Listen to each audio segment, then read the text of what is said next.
Dave, it was very interesting that Paul Ryan did not go into much detail about things he spoke about. However, he did make one thing very clear. If you want a better America, your vote should go to Mitt Romney. We can either choose to stay on the path that we are on, a path of debt, a path of doubt and decline, a path of joblessness, or we can get things turned around. Ryan spent a large portion of his speech breaking down what to expect at this week's Democratic National Convention in Charlotte from the Obama administration. We're not going to hear evidence and facts about how people are better off.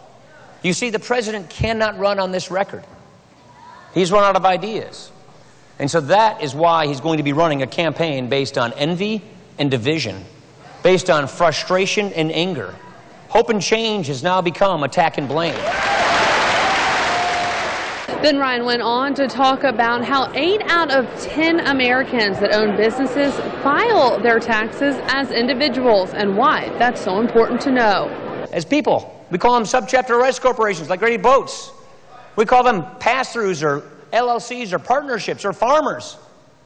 If we tax our small businesses at much higher tax rates than our foreign competitors tax theirs, they win, we lose. The Romney-Ryan campaign says they focus on their business-savvy backgrounds and how that knowledge will help the current economy, leaving them pointing fingers at why we are where we are today as Americans.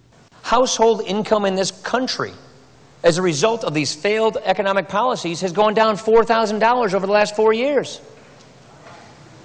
The credit rating of the United States of America, our precious credit rating, has been downgraded for the first time in the history of our country. Ryan says when Mitt Romney was governor of Massachusetts, unemployment went down, household income went up by $5,000, and the state's credit rating improved. We have got to stop spending money we just don't have. And he said that Eastern Carolina will play a key role in that come November. The president cannot tell you that you're better off. And if we want to improve things, then how would rehiring the same administration accomplish that? It wouldn't. Friends, North Carolina is crucial. Eastern North Carolina is crucial.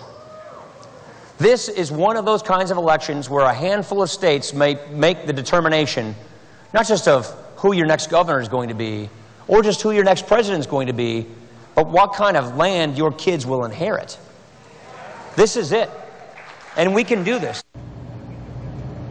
Ryan said this to supporters as well. The founders of our country got it right. Our rights come from nature and God and not the government. Dave? All right, thanks, Brittany. So what did people at the event think about what they heard? Dan Yesenosky continues our team coverage live now from Greenville with their reactions to Paul Ryan's speech. Dan? Dave, I spoke with a lot of different people after the speech was over, and while they acknowledged the long wait in line and the process of going through security, they all said Ryan's speech was well worth the wait. They told me they believe North Carolina is crucial for the election, and they want to make sure their state chooses Mitt Romney and Paul Ryan. We love Paul Ryan, and we want to support this ticket 100%. Local Republican supporters poured into the Student Recreation Center on Monday to hear the words of Vice Presidential nominee Paul Ryan. Some were in line as early as 9 in the morning. The event didn't start until 1. I would have waited 10 times longer. It was a once-in-a-lifetime experience, and I'm glad I did it.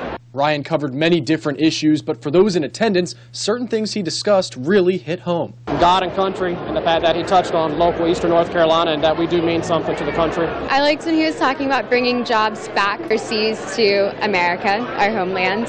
That's definitely something that needs to happen. Katherine wasn't the only student thinking about how this election could impact her future career. I'm going to enter the job market pretty soon, and I want to hear what both sides have to say, but I definitely agree with the GOP side more. Juan says the fact that Paul Ryan chose ECU this early in his campaign tour says a lot about the university. It makes us feel great. Definitely gives us pride in our school that they would come here, and I'm just very excited that they're here. And on their day off from classes for Labor Day, many students took advantage of the opportunity to see Ryan speak. A lot more students turned out than I thought.